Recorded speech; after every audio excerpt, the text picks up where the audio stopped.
of the things we think, say, or do. Is it the truth? Is it fair to all concerned? Will it build goodwill and better friendship? Is it the truth? Okay, so welcome everyone once again, because now the recording is starting. Welcome to the first week since the announcements. So we've kind of narrowed down the list. So I hope you all have recovered from last week's announcements and all geared up, ready to go. We would like to see a lot more participation so that, you know, in the lead up to going up to KL, we have a whole lot of, you guys build your confidence and so on and so forth, right? Okay, so today we have a guest speaker, is Sri Nadaraja, who's going to speak about peace, security, and the power of youth, protecting children in armed conflict. All right. I'm going to pass it over to her. She's going to do a little bit of an introduction about herself, and then she'll do her presentation. We then break out into breakout rooms. You guys go in there, do your stuff, come back and share. She will kind of lead the sharing part of it as well. And we want to see as many groups as possible sharing your views on it. All right. Sri, over to you. Thank you for joining us. Thank you, Anil. Let me just share my PowerPoint. Hi everyone. And while Shri is getting her PowerPoint presentation up, just a few words on Shri. She is one of our Rotary Peace Scholars, and I would urge everyone to go and look up and research on what's a Rotary Peace Scholar and how you can become one. So we are very proud of her. She's one of the candidates from our district, and she's done really well. Welcome, Shri, and good to have you on board. Over to you. Thank you very much, PDJ. Appreciate it. And thank you once again, Anil. A very good evening, everyone. My name is Sri Nadaraja, and I'm really happy and really honored to be here with you today. So I'll be sharing about a topic that's very close to my heart and one that I've been working on for almost more than 15 years. So I shared a few articles and videos with you yesterday. I hope you've had a chance to go through them, or at least had a quick look. And if you have, I hope they've already sparked some ideas, some thoughts, some questions. And I'm really looking forward to hearing your perspectives during the session today. But before I start, I think it would be remiss of me if I also don't take this opportunity to acknowledge all your dedication, your commitment to this program. You're certainly a very inspiring group. I've been listening in to all your contributions in many of the sessions. I've been reading your reflections on WhatsApp. And I have to say it's been really encouraging. It feels very reassuring to me. I've been working on this for almost 15 years, as I said. So it's really nice to see so many young people who now are coming on board, who think critically, who care deeply about the world around you, and you want to be part of building peace and positive change. So very huge thank you to all of you. And in a way, that's why today's topic also really matters very much, because when we talk about peace and security and about protecting children in conflict, we are really talking about the kind of world that you can help shape, right? So one that is built on justice, on respect, and on shared responsibility, because protecting children who are affected by conflict is a collective responsibility. There's no one person, no one community, no one organization, no one institution can do it alone. Let me move on to this. Okay, so here are the objectives for today's session. By the end of the hour, I hope that you will understand how armed conflict impacts children, recognize why protecting children is vital to peace and security, and be able to identify and share actions that youth can take to protect children and promote peace. So let's start with defining who is a child. A child is any human being below the age of 18, in line with Article 1 of the Convention on the Rights of the Child. So for those of you who have a legal background, you will know that the Convention on the Rights of the Child is the most ratified international human rights instrument in the world, right? So a total of 196 member states have ratified the CRC, including all ASEAN member states. Then you also have the optional protocol to the Convention on the Rights of the Child. There are 3 optional protocols, but the one that I want to highlight today is the OPAC for short, or it's the optional protocol on the involvement of children in armed conflict. So the OPAC states that no one under the age of 18 can be forced to join the armed forces, and that countries must do everything they can to stop children from taking part in fighting. Okay, it also makes it illegal for armed groups to recruit or use anyone under 18 in hostilities. So I checked as well, and as of today, 173 states have signed and ratified the OPAC, including all ASEAN member states. I think we all know that children have rights. You know, they are little people, right? So they do have rights, and they have rights all the time. And that means they have rights during peacetime, but they also have rights during times of conflict. So in times of conflict, international humanitarian law provides them with special protection, right? So this includes protection from being recruited, being used in hostilities, and also protection if they are captured or detained. There are other protections that are afforded to them by international law, but these are the 2 that I wanted to share with you. And when there are violations to these protections, so when children are recruited, when parties to conflict attack civilians' infrastructure like schools or hospitals, or they deny humanitarian access, these are considered violations or breaches of international law and may amount to war crimes or crimes against humanity under international criminal law. All right, so I've met thousands and thousands of children in the course of my work in the field. And one thing for sure is that children are remarkably resilient when faced with extremely difficult circumstances. But in general, children are the most disproportionately affected, right, by armed conflict, and for the following reasons. So one, they are more easily influenced, and they may not fully understand the consequences of their actions, right? I mean, you know, we all may have children or work with children or know children, and this also, you know, is something that it should resonate with you. So for example, you know, children may be lured into joining an armed force or armed groups because they think they will obtain employment, or they think that they would get protection from the violence that is happening around them, right? So they seek refuge in these groups. Children have also been used as suicide bombers, so they carry explosives hidden in their clothing or in their bodies, even without knowing that that's what they're doing, right? The second reason, children depend on their families, the communities, government structures for protection and care. So these are the main protective structures that children have. And in times of conflict, these structures collapse or they're destroyed, right? And that's why you tend to see children who are displaced or unaccompanied or separated from their caregivers. And this puts them in a greater risk of exploitation or abuse during conflict. And the third reason is children are still growing. They are in the process of developing, so violence poses many risks, right, to their healthy development. So when we are denying them access to basic services, you know, food or adequate nutrition or clean water or hygiene and sanitation services, this has a long-term serious effect on children, particularly the babies and younger children compared to adults. And of course, there is also the trauma and other negative experiences and influences and indoctrination that children go through, and these carry more consequences for children compared to adults. So now let's step back a little bit and understand how this agenda came about.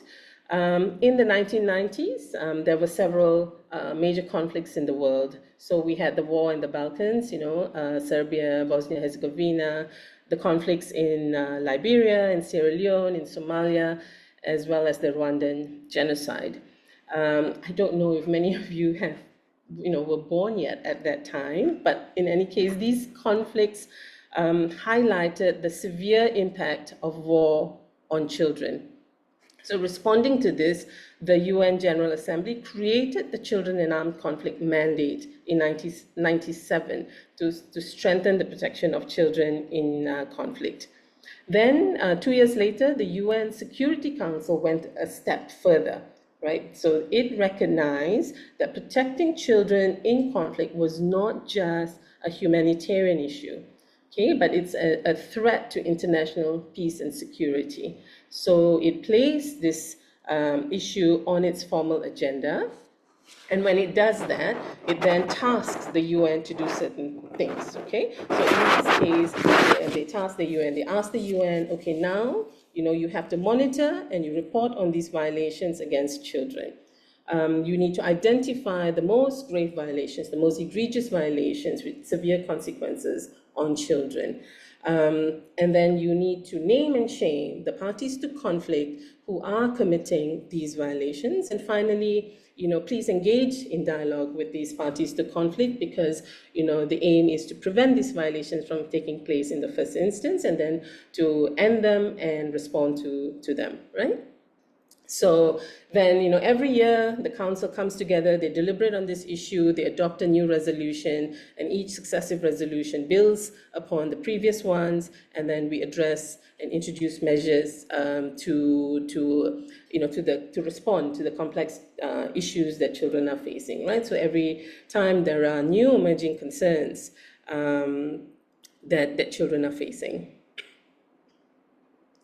So as you can see here, the consequences of conflict can be divided into two categories of concern. You have the peace and security concerns, and when you understand the UN architecture, this is led by the UN peace operations, okay? So they have the key role in addressing the peace and security concerns. And then you have international humanitarian development organizations, and local organizations that lead all the humanitarian and development issues on the ground. And of course, everybody, in an ideal world, tries to coordinate and collaborate. So these are the 6 grave violations against children. They were selected due to their obvious nature, right? So as I said, they're the most egregious violations, they're breaches of international law. They have severe consequences on the life of the children, but also because it enabled us to monitor and quantify them, okay? So from the titles, you can probably tell what each violation means in general, but I thought I could unpack them a little bit so that you can understand what they mean and what these categories of violations are without getting too technical. So let's look at the first one, killing and maiming of children. So this includes any action that results in the death or, serious injury to children, okay? So like the loss of limbs or permanent disfigurement. So sometimes it's deliberate action, right? But often it's the result of children being caught in crossfires or shelling or landmines or airstrikes. And in many of the conflicts today, you will probably know that children are being killed and injured in large numbers from explosive weapons that are being used in populated areas, right? So this image here, you can see this little boy has his hands cut off. So this was what happened during the civil war in Sierra Leone. And it was a tactic of war that was being used by the rebel groups, right? So many children lost their arms or hands in these brutal attacks because the rebel groups would go into villages and so on, and then they would ask, do you want short sleeve or long sleeve? So if you say short sleeve, then they will cut off the arms just above below the elbow. And if you say long sleeve, then they will cut off your hands, right? Just along the wrists. So these acts were really meant to spread fear among the communities, and they left thousands of children permanently injured. But what's more terrifying is that many of these acts were committed by children themselves. So recruitment and use of children, or what we call CAFAG, or children associated with armed forces or armed groups. These children may be used as fighters in the front lines, or spies, or messengers, porters. They man checkpoints, they could be suicide bombers, but they also could be forced into sexual slavery, and you also find them being forced to marry, right, to become wives to commanders and soldiers. Rape and other forms of sexual violence. So this is any violent act of a sexual nature committed against children. So this includes rape, sexual slavery, forced pregnancies, forced sterilizations, forced prostitutions, and other acts of sexual abuse. So girls are disproportionately affected by sexual violence during conflict, but then we also have, these girls becoming pregnant as a result of rape, and then there are children that are born out of such violence in conflict. And this, sort of adds another layer of vulnerability because they are, further exploited and abused and stigmatized and abandoned by their families and communities. Boys are also victims of sexual violence, and we see the trend of boys being sexually violated as a form of ill treatment or torture in detention settings. Okay? Boys are also, forced to perpetrate sexual violence or witness sexual violence being committed, right? And they also experience trauma as a result of this. Abduction is the unlawful removal, seizure, capture, abduction, taking, or enforced disappearance of a child, temporarily or permanently, for the purpose of exploiting the child. So, in many of these contexts, children are abducted, from displaced camps, or when they're walking to school, or when they're going to fetch firewood or collect water for their families, or they're in the farms working, right? So armed groups tend to go and abduct these children for the purposes of recruitment or forced labor, or to traffic them across borders. Okay, so in this image here, you see two girls who were liberated from a very notorious group that operated in northern Uganda. You still have remnants of them running around there. Which is the Lord's Resistance Army. So, I think there's also a movie on the LRA, and if you're interested, you can go and do further research. But they were really notorious for abducting. They abducted tens and thousands of children to serve the armed group. So the fifth grave violation is attacks on schools or hospitals. Under international law, as I mentioned earlier, schools and hospitals are protected civilian spaces, but unfortunately, we don't see parties to conflict respecting international humanitarian law, and in many instances, schools and hospitals have been bombed, burned, occupied, used by armed groups or military forces, right? So denying children their right to education and healthcare, and sometimes, teachers and doctors are also targeted. And finally, the denial of humanitarian access. This is the blocking of free passage or timely delivery of humanitarian assistance to civilians, including children, but it also the deliberate attack against humanitarian workers, right? So humanitarian access is usually denied by parties to the conflict for reasons, security reasons or, political reasons. Okay, so I felt that it would be important to give you a sense of what the reality looks like for children impacted by conflict today. The data that I'm about to share comes from the latest UN Secretary General's report on children in armed conflict, so it covers the year 2024. By no means, this data represents the full scale of violations that are happening against children, okay? In fact, I know I would say this is really the tip of the iceberg, but this data is the incidents that were verified by the UN. So very quickly, in 2024, violence against children in armed conflict reached unprecedented levels. with a 25% increase in grave violations compared to 2023.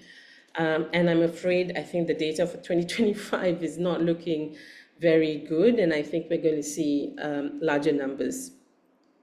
The UN verified 41,370 grave violations affecting almost 23,000 children. Okay?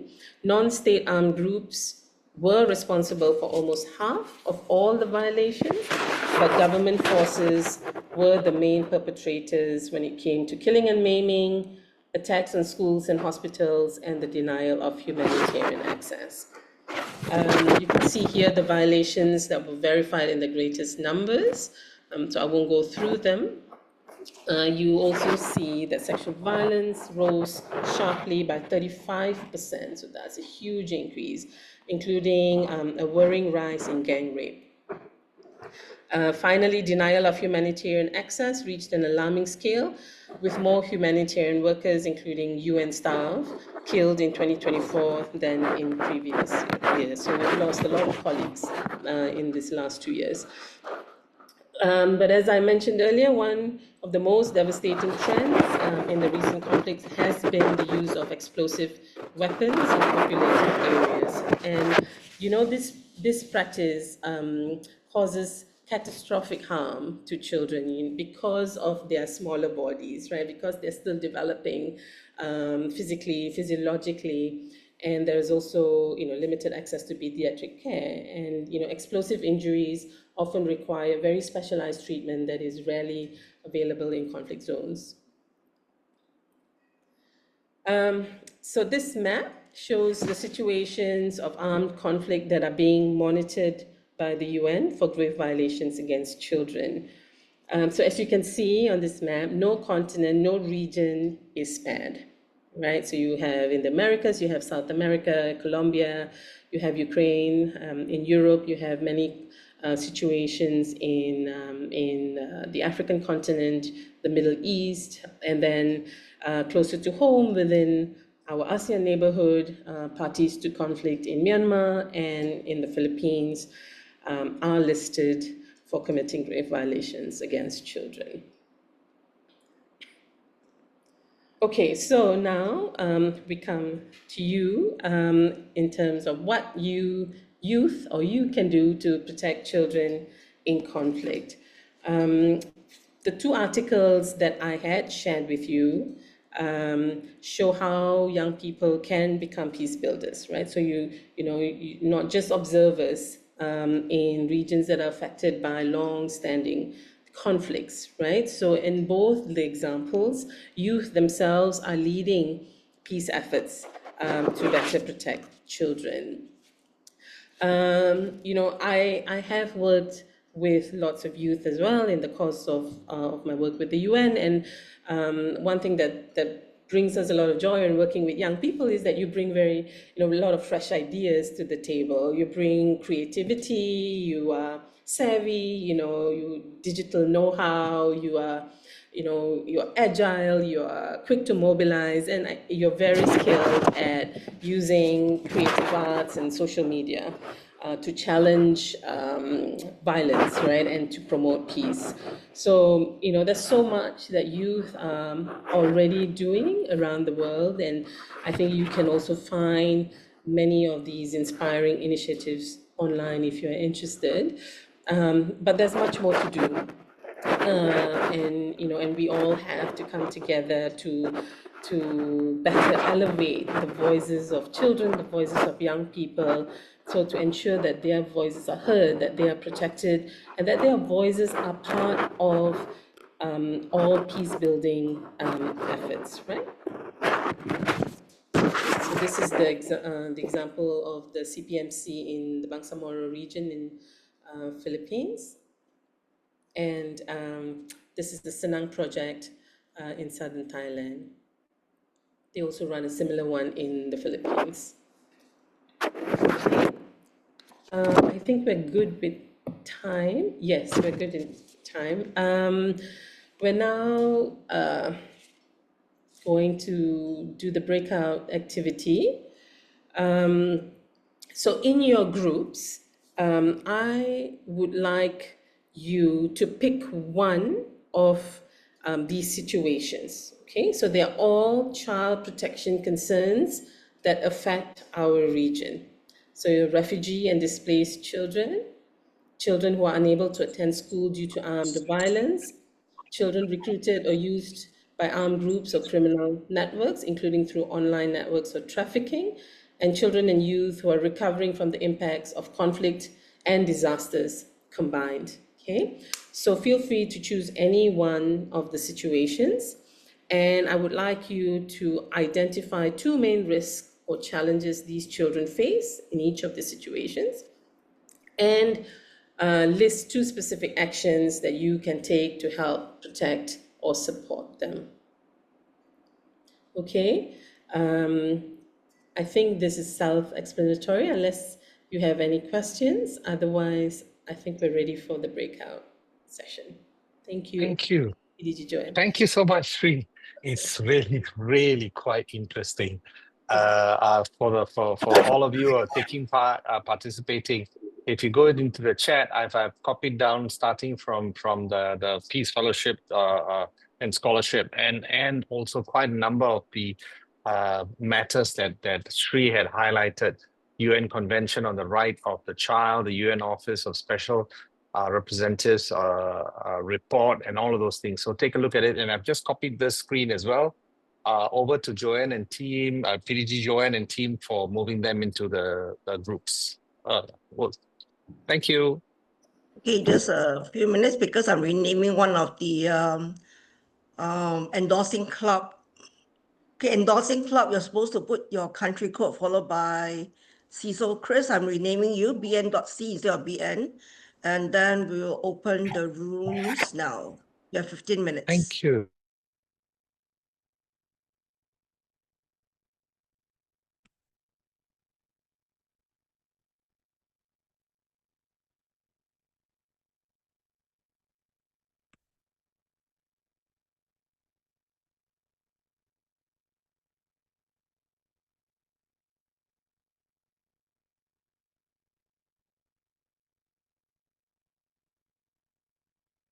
Sakura, do you want to go to any room? I set you co-host.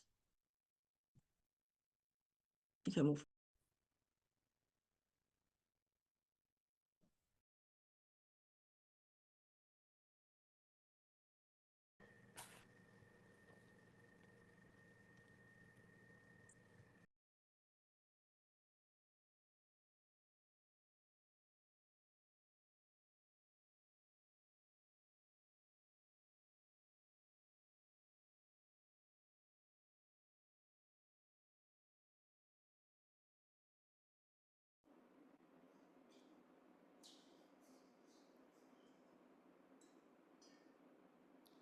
Okay, do we have everyone back? All right, so I hope you had a very fruitful discussion. Perhaps we can start with the group that picked refugee and displaced children. Can I? Heck, can you just move her off the pin, and then so we can see everybody? Thank you. Thank All you. right. Appreciate it. Yeah. Okay, back to you, Sri. Yes. So if I can see the volunteers from each group, who's going to be reporting back? Parani. Farani, your group had chosen which child protection issue? Thank you so much for calling me out. So our group discussion, we have discussed about the children did not get to attend the school, or because there's a lot of conflict right now, and we can see that mostly children did not get to attend the school, or the school have been shut down. So we have raising two races. So the first one is the loss of education and future opportunity. As we can see that when the children did not get to attend the school, children easily get brainwashed by those fake news, and they mainly like believe everything without consider much. And also the children lost a lot of opportunity outside the world, and they also did not get to educate well about how to take care of their mental health, their health during those difficult time.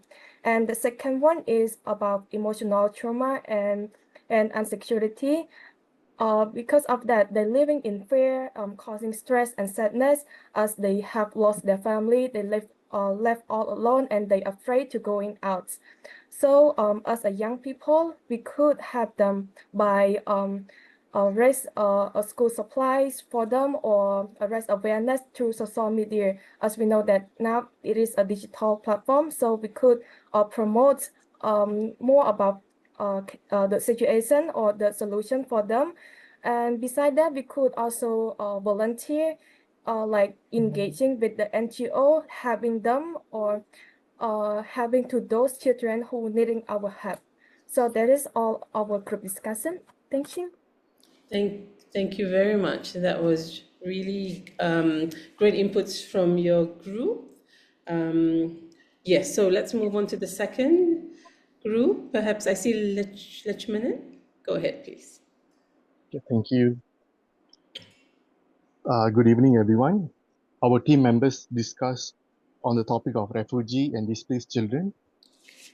For a country like Malaysia, even though Malaysia is not a war zone, it hosts many refugees and displaced families, especially from Myanmar, Syria, Yemen, and Afghanistan. Refugees and stateless children actually facing multiple and overlapping risks. One of the risks facing by the refugee and displaced children is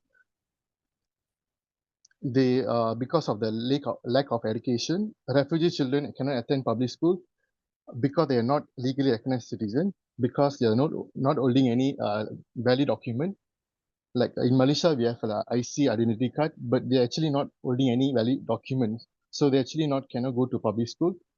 Many attend community-based learning center with limited resources and untrained teachers and irregular attendance. So it's very important to actually give any valid document for per se temporary document for them, so that actually they can go to public school to get a proper education. The second is, I would say, is limited access to healthcare. So this is actually discussed among our group members. So most of the group members actually talk about this very thoroughly. Refugees are not entitled to free healthcare. They often face high costs or fear of being reported when seeking treatment. For the second question, specific action we can take to help to solve the problem facing by refugee and displaced children is very important to support initiative of the education. Education initiative is very important. Volunteers at Refugee Learning Center, for example, Zotung Refugee Catholic Learning Center, actually they are doing a very good thing because they tutor children in English, math, digital literacy, and also there are actually many people are donating school supplies or raise fund for learning materials. So this action could actually help the refugee to solve the problem. The second action we can take is to advocate for inclusion and rights of the refugee. So we can use our voice on social media to raise awareness of refugee children. So there are many people using social media for many other purposes, but we have to use these social media to actually create awareness, because social media is a very powerful weapon, because you can actually channel to everyone. And also it's important to discover the struggles that's faced by the children, refugee children, and humanize their stories, and also join or form youth advocacy groups to campaign for inclusion policies. For example, this policy is very important because it's access to education for all children, irrespective of whether they are refugee or displaced children. So every children born in world, they should access to education. So education is very important. So this is our group discussion. Thank you. Thank you very much, Lechmanan. Brilliant, brilliant ideas. Appreciate Thank it. you. Is there a group that picked children recruited and used by armed groups or criminal networks? Still my group has. Can you please go ahead? Certainly. For the first question, what are the risks and challenges these children faced? So I will raise up two. The first one, education, and the second one will be physical trauma. And move to the question: what specific action as us young youth can do to have the support? What we can do is government, like raising the project to asking for the support from the NGO or other organization that give a chance for us to raise our project, because about this project we help children and including the women as well. And in additional, in any situation, we always give the first right to the children and women. That's all. Thank you. Thank you very much. Any group pick the fourth issue? No? Okay, that's okay. Maybe we'll have Athena. Go ahead, Athena. So for my group, we have discussed about the refugees and the displaced of children, and we have come to we have discussed about many challenges that they are facing, such as firstly, of course, it is the lack of education since they're being forced to leave their homes, and the second thing is it's affecting their health, their physically and mental health, because as you have mentioned, children is in the process of growing, and then for them to leave their homes, so it will make them face so many so many health issues. And lastly, okay, and what action that we can do to help as a youth is definitely to run a project or charity where we can donate food or donate food supplies and foods and school materials to them, and also work or collab with organizations that help protect the human rights, the children rights. Lovely. Thank you so much, Athena. Can we have Ha Hui? Siaha. Yes. Greetings, guys. I'm representative from my team from Vietnam, Indonesia, and Brunei. And our group choose the situation of children and youth recovering from the impact of conflict and disaster. These young people often face two main challenges. The first one is they experience the trauma, the fear, and loss, which deeply affect their mental health and confidence. And the second one, many of them lose access of the safe spaces for learning, for playing, and rebuilding their life. As young people, we can have by organizing psychological activity like art workshop or youth camp to support them healing and connection. And we can also volunteer and raise fund with the NGO to provide educational support or material for affected children. So even small action can make can make a big difference in helping them feel safe again and move forward with hope. Yeah, so that's our opinion from my group. Thank you. Thank you so much. That was excellent. Can we have Kaozin? Yeah, Kaozin? Yeah, go ahead. My group discussed about children unable to attend school due to armed conflict. Armed conflict.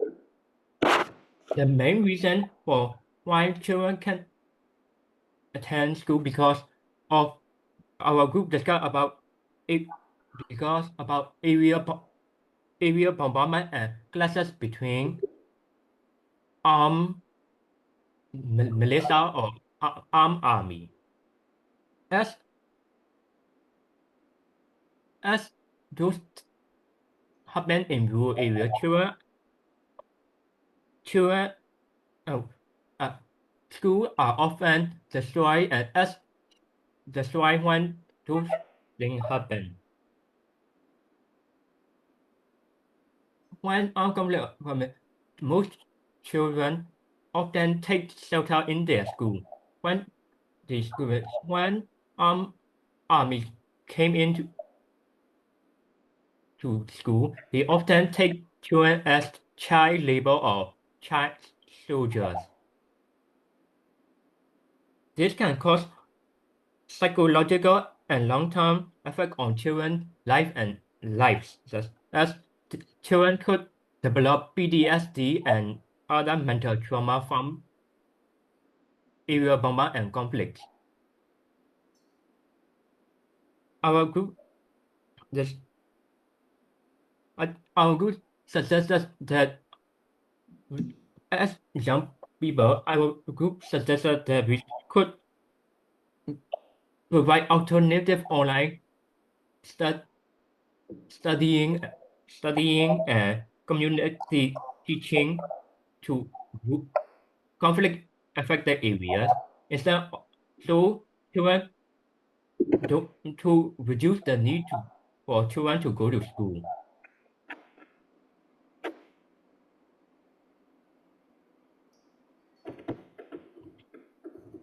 And we should create community and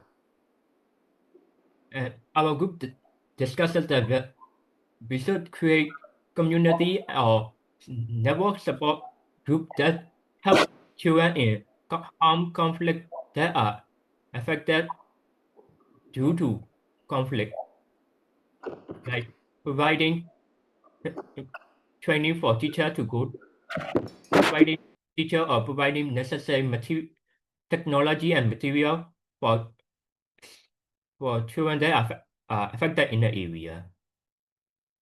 Thank you. That's all. Thank you so much. Excellent.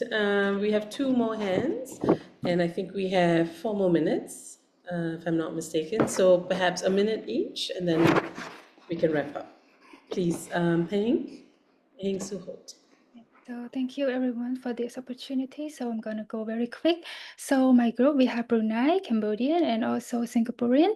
We decided to choose topic 3, which is children recruiting or used by armed group or criminal network.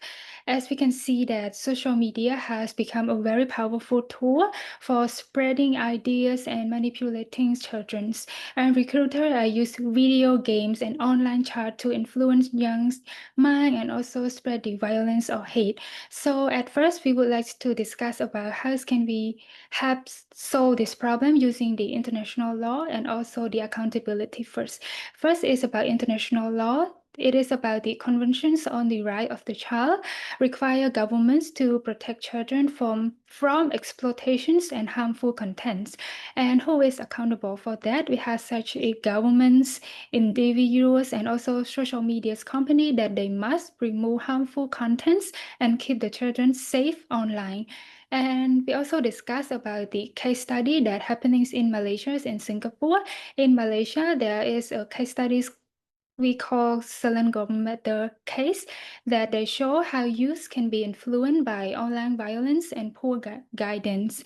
And also in Singapore, there is a 14 years old ISA case that a teen was radicalized through the social media, showing how online exposures can lead to their extremist belief.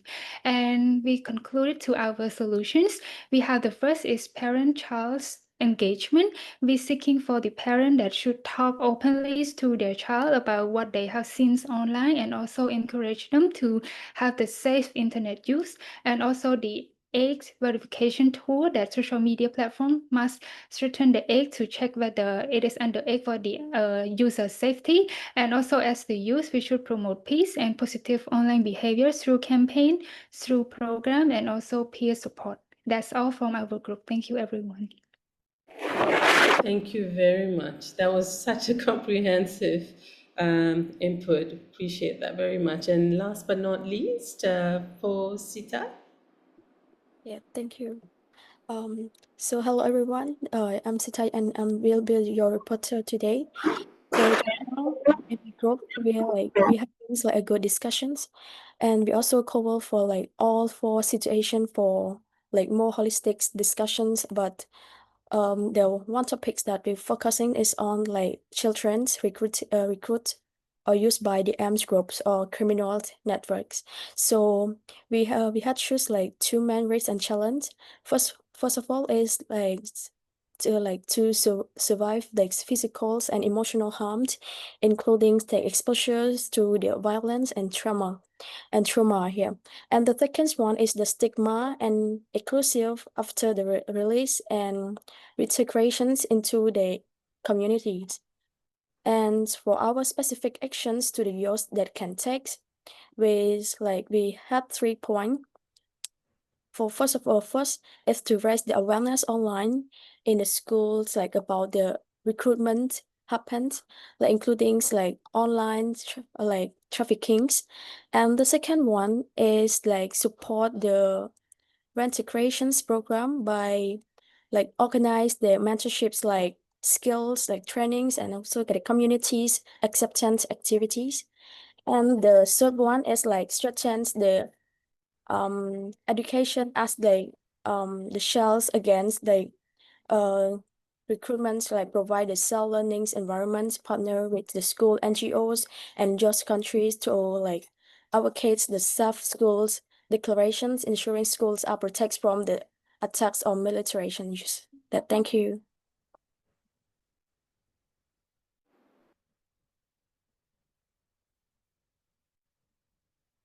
Thank you very much. I like the fact that you made reference to the Safe School Declaration. Yeah, that's very impressive. So thank you all. I mean, for your wonderful inputs. You really have come up with such powerful and creative ideas. I was trying to write down all to summarize, but I think from what I've heard, you've talked about raising awareness, including online, to address accountability, working with on positive parenting, so engagement with also parents and community, mentoring peers, volunteering, creating safe spaces, advocating for rights, organizing creative activities to heal and address trauma and grief, as well as partnering with NGOs to support learning spaces, tutoring sessions, and so on. So I hope I've captured most of your wonderful ideas. I know you are particularly innovative and resourceful. And, just to end that, to remind everyone, right, that protecting children from conflict isn't a top-down process necessarily, right? It's never just about policies and institutions. It's really strongest and most effective when it grows from the ground up, so led by communities and young people themselves, and involves the voices of children. So with that, I think we've hit 10 o'clock. Yep. I want to thank you very much for your active participation. I look forward to meeting you in future. We have a post-session activity, which I think we'll post on the WhatsApp channel. And just to say, go forth and be creative. And I look forward to seeing your inputs. Thank you once again. Over to you. Thank you. Thank you. Sri, I don't know whether you've managed to have the most number of contributions. I think, all right, you have had so many groups contributing and it's really quite exciting. So thank you so much for that. I know we are 10:03. I just leave you with 3 quotes. Many of you may not know her. Indira Gandhi, the Prime Minister of India, said this: "We must protect families, we must protect children who have inalienable rights and should be loved, should be taken care of physically and mentally, and should not be brought into the world only to suffer."